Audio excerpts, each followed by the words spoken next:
Bien, ¿cómo se produce una corriente alterna trifásica? Como os he dicho antes, se pueden producir con tres alternadores monofásicos. Ya sabemos más o menos lo que es un alternador. Un alternador es una máquina rotativa que al girar pues produce una corriente alterna. ¿De acuerdo? Un alternador monofásico, digamos que tendría una bobina doble, tendría aquí una parte y aquí la otra parte, y al girar, digamos, el campo magnético produce una corriente alterna monofásica. Un alternador trifásico pues tendría tres bobinas, como veis aquí, que están desfasadas pues esos 120 grados. Este desfase es un ángulo físico, quiero decir que el ángulo que hay entre esta bobina y esta es de 120 grados. Por lo tanto, se traducen ángulos eléctricos. Cuando se produce la corriente alterna, se producen tres corrientes alternas distintas con ese desfase que estamos hablando de 120 grados. Y como os decía antes, pues esta máquina digamos que es más eficiente una sola máquina trifásica que tres máquinas alternadores que produjesen la corriente alterna monofásica. Bien, esto ya os tiene que sonar un poquito de lo de la estrella y el triángulo que lo vimos al principio en corriente continua.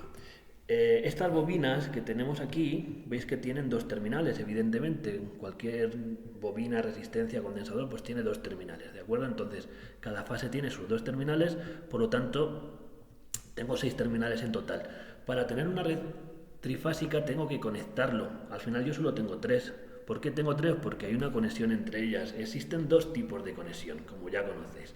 Tengo la conexión en estrella y en triángulo. Si yo las tres bobinas las junto en un punto común, tendría una conexión que denomino en estrella, que ya suena. Si yo conecto el final de una bobina con el comienzo de la siguiente, el final de la segunda con el comienzo de la tercera y el final de la tercera con el comienzo de la primera, aquí tendría las tres líneas eléctricas y lo que tengo es una conexión en triángulo. Vamos a ver que hay una diferencia entre ellas en cuanto a tensiones y corrientes se refiere. Si yo lo conecto en estrella, lo que es el punto común de la estrella, que se conecta a Tierra, que eso lo veréis mejor el año que viene, ahí puedo sacar el neutro.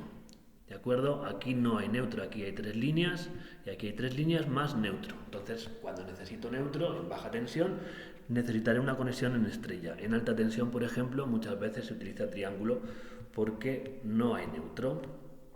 ¿De acuerdo?